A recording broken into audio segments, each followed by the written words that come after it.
one of the most well-respected players in Canadian football history, a coach, humanitarian, all-around great guy, and the creator of the Pinball Clemens Foundation.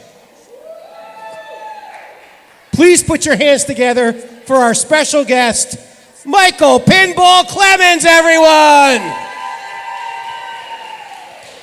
So nice to see you, Chip. Yeah, nice to see you. Excellent, excellent. Well, very good evening, everyone. How we doing? Oh, my goodness, we are so grateful for you all coming out today, and I maybe want to, if you don't mind, share a little story with you. There was a drifter who didn't have any food to eat or any place to stay, and he came across a farm. And farmers are the best people on earth, right? And he goes up and he asks the farmer, he says, sir, I don't have any food to eat or place to stay. He says, but I'm really good with my hands. And if you have some work that I could do for my room and board, says, I would be forever grateful. The farmer says, yes, in a very polite tone. And he went on to say that, you see that farm over there? He said, that's my brother's farm. He said, it's a beautiful farm. These are two most beautiful farms in the whole area. He says, yeah, that's probably why you came here, right? He says, yes, it is. He says, and you came here as well because you couldn't get to his farm, right? He says, you're right. He says, the reality is we got in an argument. And he took the same tractor that we built our whole lives with, and he dredged a ditch to separate our properties. All of a sudden, the tone of the farmer began to change a little bit. He says, I'm going to ask you to build a fence so that I'll never have to see his place or his face ever again. Now, this was a little bit intense, right? But he needed a place to stay and some food to eat, so he agreed. He went and gave him a little food for the night, and he went down. The next morning, he got up, and the farmer's tone had, well, the refreshing tone had returned. And he said, there's breakfast on the table. There's plenty there to eat. And if you want more, just please welcome. Go in the fridge. There's lunch that's also been prepared for you. I'm going into the city. I'll be back at the end of the day. And so the farmer went on into the city. He had showed him where the tool shed and the wood pile was. And when the farmer returned at the end of the day, it was almost around dusk. And he pulled up, and he still heard hammering. It's like, man, this guy is a hard worker. He went in and put him some coffee, and he went outside to tell him that's enough for today. And as he began to walk, right, there was someone that was walking towards him, thinking that's probably the drifter. Well, the walk turned into a run, and pretty soon this guy threw his arms around him. He says, my brother, my brother, my brother. He says, I can't believe I was so shallow, so myopic. I took the same tractor that we built our whole lives with, our families with, and I drudged this ditch to separate our properties. And you, my brother, had the kindness, the generosity to build a bridge so that we could have a relationship again. Now, everything at that point seemed so menial. Like the whole argument thing, it was petty, it was childish. And he just hugged his brother and hugged his brother. But he knew that he had some unfinished business. And so he says, bro, hold on a minute. And he went to find the drifter. As he found the drifter, he said, sir, you have a place to stay for as long as you live, right? He says, you always have, there's plenty of work to do around this farm. You always have a place to live. The drifter said, I'm sorry, sir, I have to go. He says, what do you mean you have to go? He says, I have to go. He says, but you told me you had no food to eat and no place to stay, right? I mean, that's the way that we say thank you as guys, right? We don't just come out and say thank you. We don't know how to do that, right? We say, but you have a place to stay as long as you need. And he was saying no. He says, well, tell me, why do you have to go? He said, well, you see, I have other bridges to build. What I'm going to thank you today is thank you for building a bridge. We work with youth who often run into fences. They are youth who don't have the normal support systems. They're youth in shelters, youth in foster care, and youth in marginalized communities. And I like to try to characterize it, but I always fall short of being able to describe. One of the best descriptions I've heard is forgotten children. These are young people who live in our community, who we walk by every day. We understand that there are shelters, and a shelter means that you don't have an adult ally to support you. We know those things exist, but we assume that somehow the system just takes care of them. We know that there are kids who are in foster care, and we assume that that system is enough. We know that we have kids who are in communities that don't have, yet we still assume that they somehow make it. I've at times characterized our kids of dying from living. It's actually life itself that suffocates them, right? When you turn, and can you imagine at 18 years old, 19 years old, having no reliable family? How do you fend for yourself? Who do you talk to? Our goal is to take young people from the margins to mainstream or community to career, not just an education, but gainfully, sustainably employed. An example is we work with kids who are in a shelter. We also work with kids who are in a marginalized community. And we also work with kids then who are in foster care, and mostly failed foster care.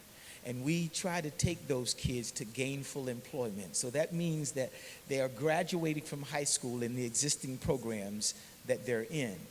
We help to fortify those programs and give them what they need to make sure that they can graduate high school ready for post-secondary. We have post-secondary opportunities that include trades programs, that they go into a job in 12 weeks, right? Because they need money, and so they work for their certification while they're on the job. Two of the young people who became full-fledged journey persons last year made $92,000 and $96,000 respectively in their first year as full-fledged journey persons.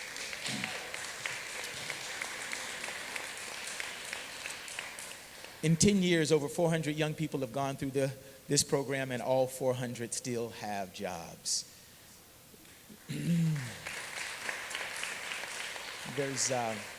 There's an IT program that we work with that's a part of this process that's an option as well, and the average salary that they go through in about 15 weeks, and 80% of them finish the program going into a job and working at places like Google, RBC, and KPMG, and the average salary is $39,000 as they begin that. Their average household income is only $32,000. They're already making more than their parents, right? And we also have college and university programs, and we subsidize whatever the gap is. So we try to find all the different opportunities that they may have, and after that, if there's a gap, we supplement that. But we don't just try to do that. We walk alongside of them. We have programs that they attend. If they're on scholarship, right, we tell them we need you to strive for 80%.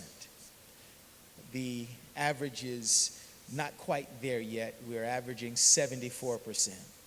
But we've only been through in this process about a year and a half. But we are seeing the results. And we have mentorship sessions as they go along the way.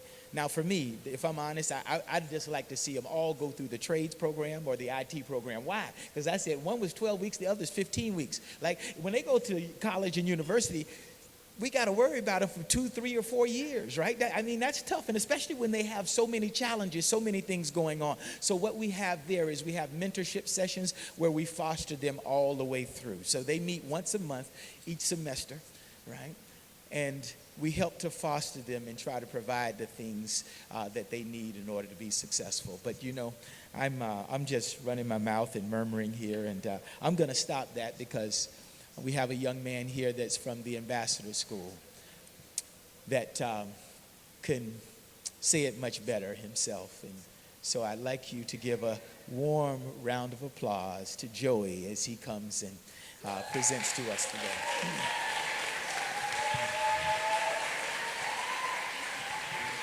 Thank you so much.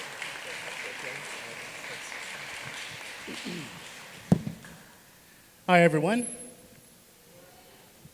You all having a good night?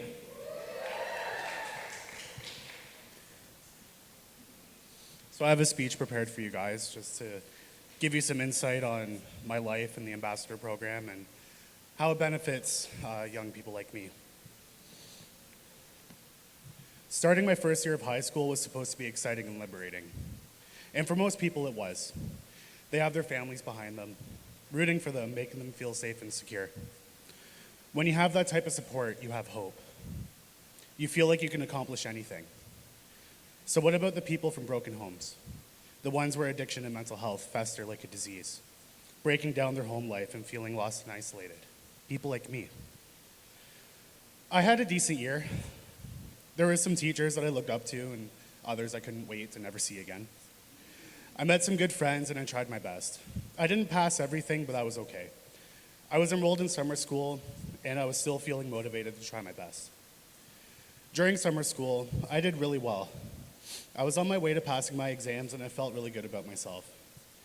There was this person I started even talking to online. He wanted me to work for him. So he offered, me to come over to his house, have a coffee, have a drink. When I got there, he invited me into the back room, and there was porn playing on the TV. It turns out that he was a pedophile, and I was molested that night. I went home and I fought with my aunt for skipping class.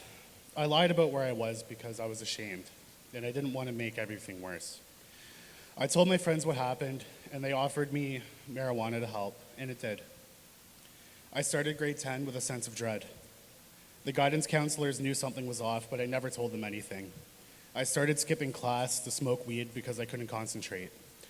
It got to the point where I was missing whole days, just hanging out in the park with the stoners and the drinkers and just getting as messed up as I could. I didn't care about success anymore. And the cycle continued. I failed most of my classes that year, and my home life was a disaster. My aunt and I were no longer close. We barely even saw each other anymore. I was depressed and I felt alone. I felt numb all the time. I didn't want to live anymore. I started cutting myself just to feel something and to remind myself that I could end my life whenever I wanted to. I felt trapped in my own body, unable to escape the depression and the trauma, and the fighting just kept getting worse at home, so I decided to run away. I stayed with some friends for a week before my school called the Children's Aid Society, and they in turn called my aunt, who said she didn't want me living with her anymore. I was moved into a group home, and I felt even more isolated and depressed than I ever did. I fought with the staff in the group home a lot. I hated it there, and I didn't respect the staff at all. They were mean, almost cruel, so I would take off all the time. I was put into group home after group home. They didn't trust me at all. They wouldn't let me go outside. They took me out of my school. They made me go to a classroom inside the building. It was almost like a prison, and I felt trapped. I ran away as often as I could and stayed in homeless shelters. But because of being charged for stealing, I had conditions that I was breaching every time I left. I was in and out of jail cells more time than I can count, all for the breaching of the conditions. It wasn't long after that until I started using drugs. Crack, crystal meth, pretty much anything I could get my hands on. I was doing them. I was totally hooked. I was using every day, and it wasn't long before I started using needles as well. My unhealthy coping mechanisms made it impossible to truly move forward, and this led to an eventual overdose and a hospitalization. I had a complete mental breakdown from which it took a long time to come out of. I was diagnosed with depression and complex PTSD. My doctor referred me to a psychiatrist and a therapist, and that's when my healing began. Now, through finishing my school at the ambassador program, I feel like I'm finally doing the right thing and getting the supports that I need to succeed. I was afraid to ask for help for so long, and that's what was holding me back. I tried to take on the struggles of my life on my own, and I fell flat on my face. But once I accepted that help, I was liberated from my past. I was able to move forward. I was able to see what really matters in this lifetime and what I want to do. And what I want to do is help make this world better for people that were in similar situations as me. I'm at a place where my experience no longer hurts me, and I can use it as a tool to help others. I have education goals that are actually achievable, and for the first time since being that scared grade 9 student, I'm hopeful for my future. Thank you.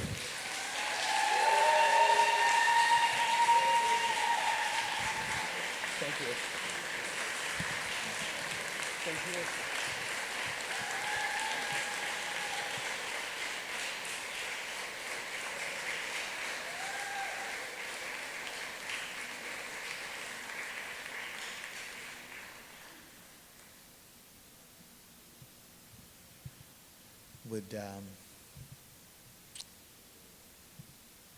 I think it would be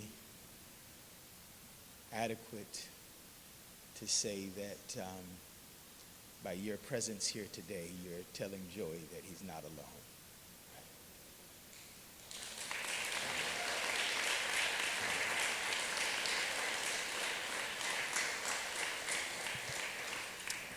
This world can be pretty scary when we don't have that infrastructure, those family members, friends around us. And the Ambassador School program takes in young people, and the average at the Ambassador School is more than 80%. And we're very proud of them and very proud of the work that's being done. And